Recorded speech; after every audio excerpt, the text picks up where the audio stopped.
if this was all cleared away and you could bring something into the world that would really truly fill your heart that never existed before, what would it be? And just keep asking that question. And just being in that process of inquiry will start to create a little space for downloads and insights to flow through. And I think that when we create from a deeper place, a more soul aligned place, those are the things that just get us jumping out of bed and being passionate about life again.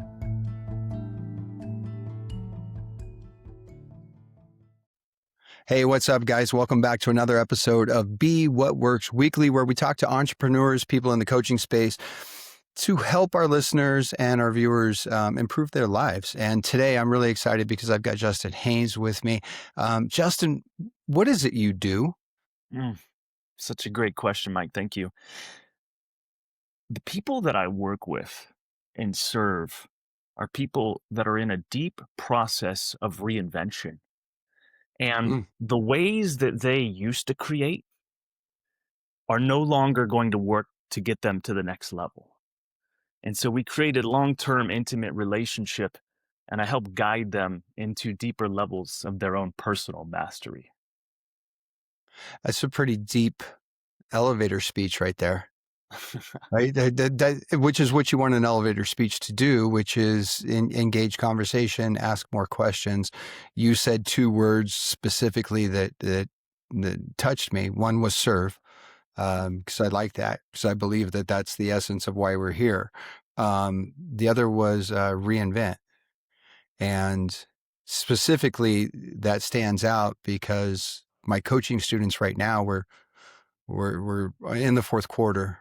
You know, we're doing what business people do, which is in the fourth quarter, you do business planning, goal setting for the next year. It's the way we've always done it for 20 years. This is the first time in 13 years that I've coached that I'm seeing an overwhelming number of people have a very difficult time with a 5-year vision. So one of the things we do is what do you see your life like in 5 years? Who do you want to be? You know, what does it look like? Income, family life, where do you spend your time? Where's your energy going? Things like that. And this is the first time where they're really struggling. They go, now when I hear that, what it tells me is there's a lot of fear. There's uncertainty, which leads to anxiety. You and I have had conversations, and I feel I went through this a couple of years ago, where I kind of went, what's this all for? It was always for the money. Like, if I'm going to pull a curtain back and let people know exactly what you and I have talked about, it was always about the money, and it was always chase the money. But then once you catch the money, where's the happiness? Where's the joy? Where's the, and your story is extremely similar. You were brave enough to let go of the industry because you had been very successful in the industry and say, this is not what I'm here for. I'm here for something bigger. And tell me if I'm speaking out of line. You wanted to make the change that you went through available to other people. Does that sound about right? Yeah, absolutely. I think that's a good synopsis. I think for me, what I became awake to is that there was more in my heart that I needed to express and give from. And, the stepping stone was being in the industry and creating the money, and it helped me afford to be coached by some of the best. And in that process, I became more powerful in my own world. And then I started asking some of those deeper questions. Well, like you said, similar to, I did the thing to make the money, and that was useful. And then there was something else left that needed to express through me. And who knows, maybe 10 years from now, that changes and it's a different expression. Totally. But I think to your point around people struggling with the 5-year vision, what I've tend to notice about the people that are doing the work and chasing goals is that most people create based on what they think they can get or what they've always done.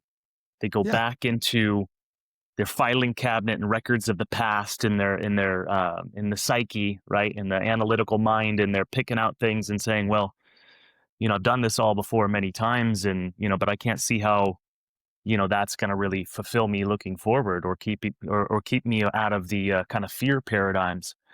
And so, what I would challenge people when they are stuck around thinking around their 5-year goals is, what could I create that's never existed before that would really resonate for me? If Mm, I have a blank canvas and a palette of unlimited colors with which to choose, what would I paint? And, coming from this place of possibility, I think people could move more acting from true inspiration right. versus, the old models of doing. Right. Right. Because the old models of doing were, these are the 5 tactics that I implement in my business to generate the income that puts me at this level. So if I simply increase those 5 or add a 6th or 7th, then the income goes up. And what you're saying is maybe all you're trying to do is, when you do that, is you're trying to say, well, how do I make the hamster wheel bigger, or how do I run faster on it? Um, but at the same time, how do I maybe maintain that, because we do require cash flow to live, right? I mean, it's a Absolutely. big deal. Is having a business that creates income until you replace it, but at the same time, how do I feed the part of me that is not the linear do more things, but is actually the side that recognizes joy and being in the moment, and which is really ironic, because probably some of the best attended classes when I go to conventions are work-life balance, Mm, how to be present for your family, all of the things that more feed the soul rather than necessarily a checkbook. yeah, yeah, that's well So, put. well, I can be eloquent at times. Yeah. Uh, so let me ask you, if somebody were facing the same paradox, which is, I'm really good at what I do and I make really good money, but every year that goes by, even though my income may be going up or I may be hitting goals that are in alignment with a grind mentality, which I have no problem with, but you know yes, I wake up at 5:15 and I drink my 16 ounces of lemon water and I meditate for 10 minutes, and well, maybe I could wake up at 4:45 and I could meditate for 15 minutes, and I could, instead of doing that, what was something that you went through, or what's something you coach people through that would be a beginning step of saying, hey, wait a second, I'm not thinking big enough in line with my potential, as much as my mindset is, I have to do more deals, I have to get more clients. But instead, I open it up to, if I could write out who I am in 5 years, and that person makes me want to get up every morning because I love being that person, how do they make that shift? Yeah, that's a beautiful question, and so relevant to this industry that rewards more doing, Right. right?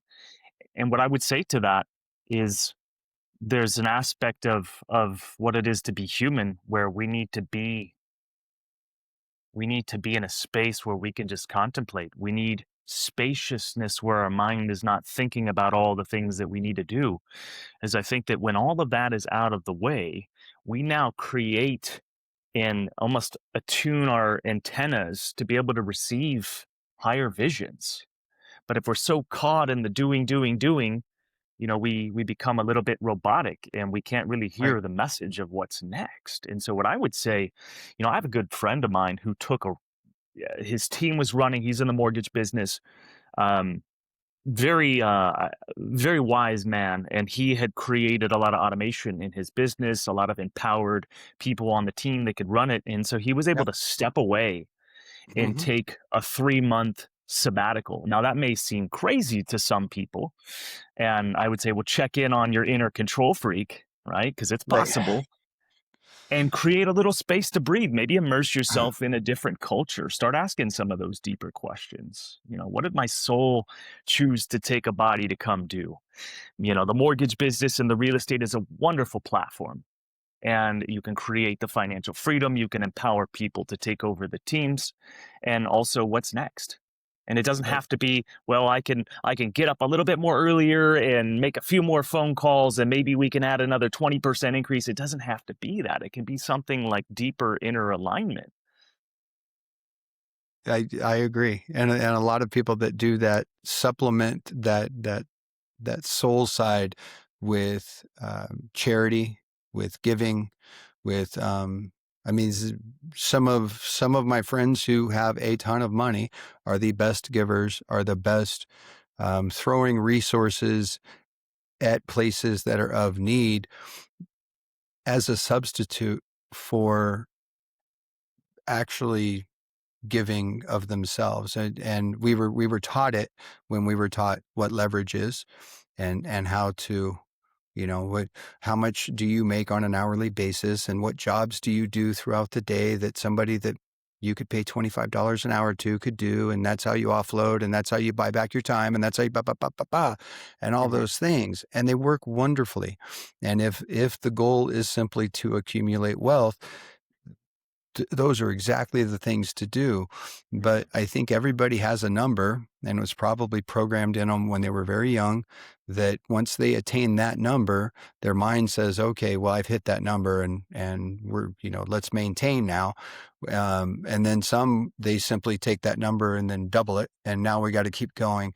So Mhm. the carrot is never actually eaten. The carrot is always chased. Mhm. And I think my realization is that there is no finish line. There is no congratulations. You hit the thing. Now everything is rainbows and butterflies, and life is wonderful. It is you've hit the top of the mountain. Now you have a choice. Do you help other people come up the mountain? Do you find a new mountain? Do you realize that? And I think this is probably the answer: is the mountain is you, and always working to be a better version of you, and it never stops. Mhm. And part of that growth has to be, how do I serve others, which ties back to one of your first words, which was, I serve.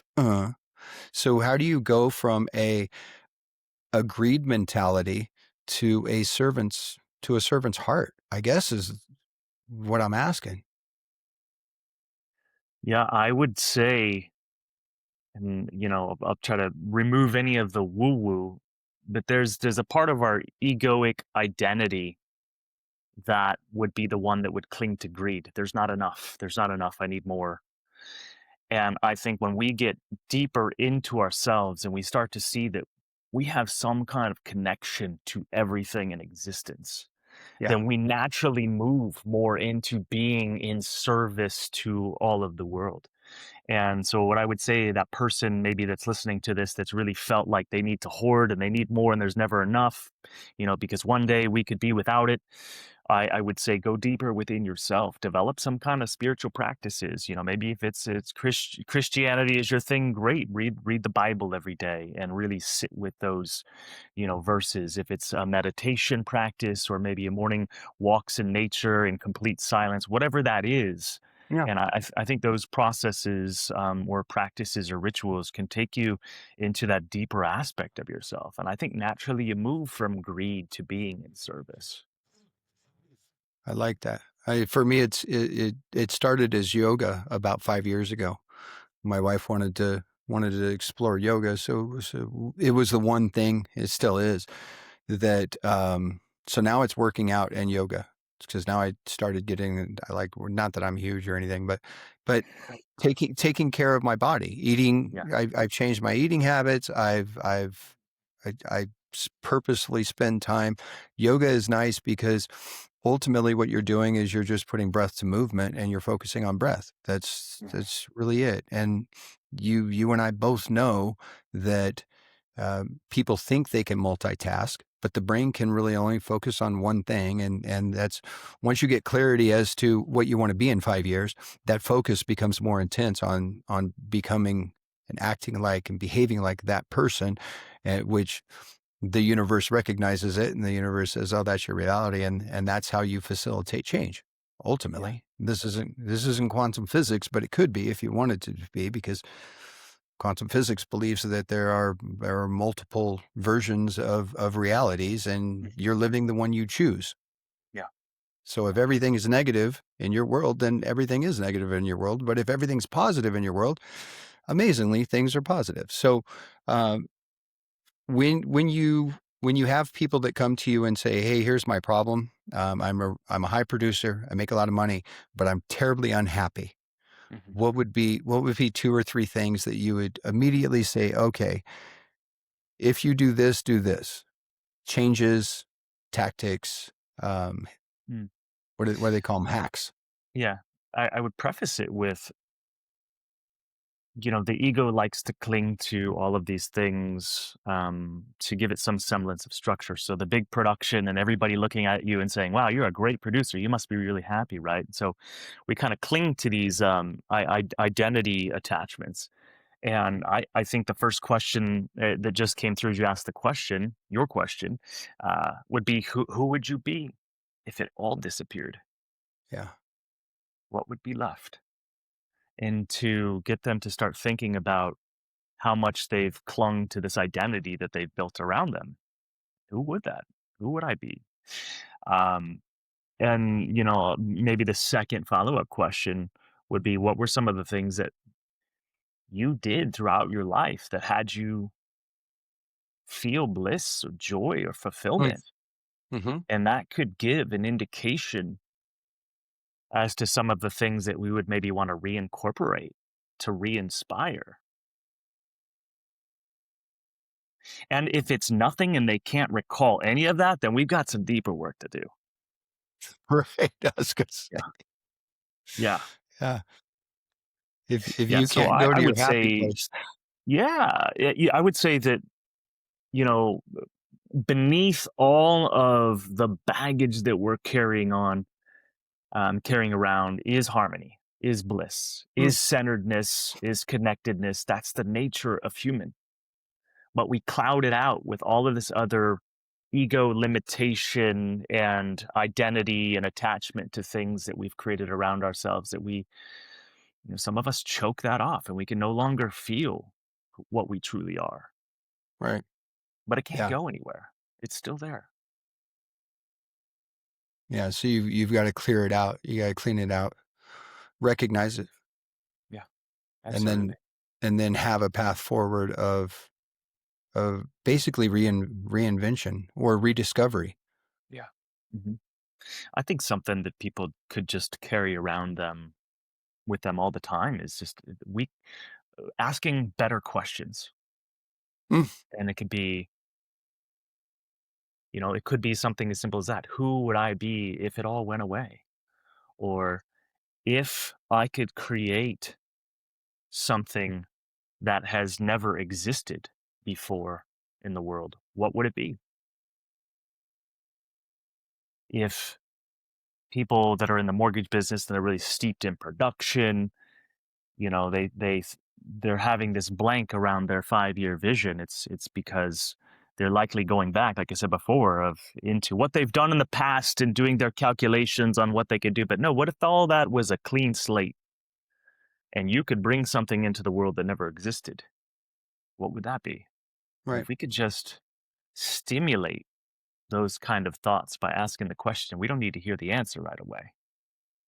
right, I think that right, creates a life of possibility. Yeah, we don't necessarily need the answer. right. But it is beneficial to, and this is what a lot of people don't do, is dream, I would say absolutely. because and I'm just trying to follow this thought process, but if if we are stuck in simply doing slightly better than we have done, there is the chance that we're missing out on a ton of potential that we're not even thinking about. Yeah, absolutely. Yeah, we create based on what we've done in the past Right. versus saying, I am in some kind of co creative relationship with reality.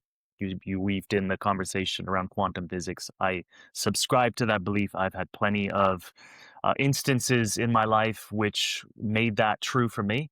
And I would say if this was all cleared away and you could bring something into the world that would really truly fill your heart that never existed before, what would it be? And just keep Yeah. asking that question.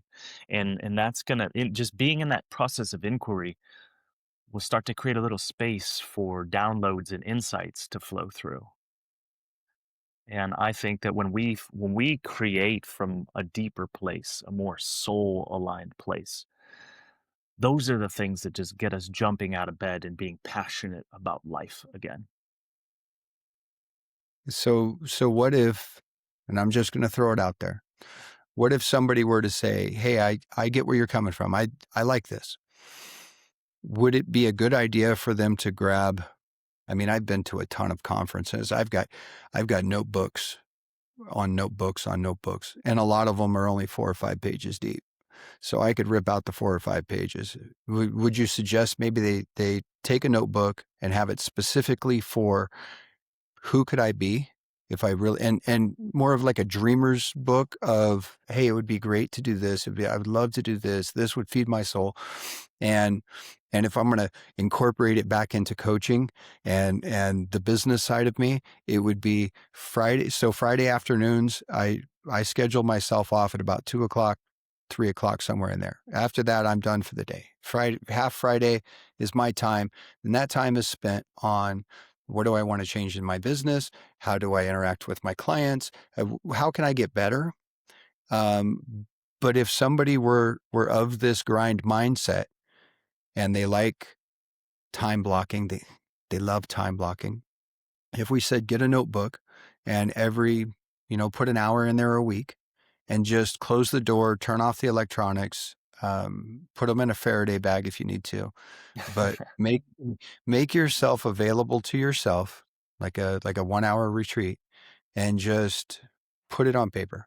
Just write it out. Just let it flow, let it go. Nobody else needs to see it. Nobody else needs to know about it. But if you could start just by 1 hour a week of letting the creative side of your mind run free, and it could be business. Maybe that's where the soul is you're a branch manager and you've got one branch, but you want to expand into different, because I have buddies that do this, and they've got branches in different states, and that's the life they love. And God bless them for it, because it aligns perfectly with the grind, and I'm going to go more, I'm going to go more. But there are people doing our jobs, and I coach loan officers, I coach real estate agents, and I can tell you that they are doing the job because it pays the bills and it affords the lifestyle. But they would be much happier doing something else if they could replace the income. And I think we're coming into a time in our society where, and I've seen it because I've got friends that do it, where they are replacing that income with things that feed their soul rather than grind them down. Hmm. Yeah. I think that's a beautiful reflection. And I would say, don't the path that I walked was not probably the Right. path that I would suggest. I mean, I Yeah. was, let's just burn it all to the ground. Burn It it would to have the been a ground. lot Let's go. easier to maintain those streams of income to invest in what was next. But for whatever reason, the path that I chose, to just burn it all to the ground and then reinvented. But That's I the would say Viking mentality. absolutely, you know, if Yeah. if our heart is not truly in a thing and we just grind, how successful are we? But if we really truly found that thing that just lit that passionate fire within us, would we ever burn out? And then what could we possibly create with that kind of energy? And Right. so, yeah, that's great. You're making 2, 3, $4 million in the real estate industry or mortgage business. Um, and you're not in love with it, and the money's great. You're serving people and you're helping build a team and all of that stuff. But if you really found that thing that really lit you up, is there even a glass ceiling to that? Right. Right. But I would say, start that little soul filled, heart led side hustle a couple hours a week, and you feed it for a couple years, and it could be the thing that you could Right. transition over to. But to the journaling comment, we're all connected to this intelligence, whatever you want to call this thing. And if we're just constantly in the doing, we wake up on the same side of the bed and we make a beeline to the toilet and a beeline to the coffee maker, and we're back in the program. Yeah. But if we can create that space where we can contemplate and become still, not thinking about what I've got to do after I'm done with this, but really truly be still and begin to alchemize the thoughts that come through into the form of writing in a journal, Mm. I think that would be a wonderful practice. An hour a week, great. Yeah, schedule that and block that sacred time out each week in a time where you're feeling most inspired. That would be the time to do it. Yeah. And I think that this would eventually lead to building upon a soul-filled mission that's beyond, the money play. Right. Right. But all comes down to the questions that you ask. And I think what I took from that was children, very inquisitive. Why? How come? Why? Why? If we can kind of get back into that space, which is why am I here? What do I want to do? Why do I want to do it? How do I do it? And then the follow up on that is go find people that can help you on that path. Doesn't have to be, I mean, gosh, we're really good at building relationships with referral partners, right? Loan officers are wonderful, meeting real estate agents and, hey, want to get your business? I provide this. Here's my value. Here's my value. But we could do that in other aspects of life too, is, hey, I've always wanted to be a beekeeper. Why don't I go meet some beekeepers and see what it's all about? Maybe I learn about it. Maybe I want to do it. But unless we start getting curious and we move from a place of, yeah, that's fine, we'll deal with it later when I'm in retirement. I mean, and that's the problem with our society is we're trained to produce and work and produce and work. And then if you do it right, you can spend the last few years of your life doing nothing. That's, Mhm. now you can go golf. Now you can, but You could I think truly be free then. I think I think we've been sold a bill of goods that is not healthy. Yeah, The time is now. absolutely. This change starts immediately. So, if somebody's listening, they're watching. How can they get a hold of you, Justin, if they wanted to have a conversation? Yeah, beautiful.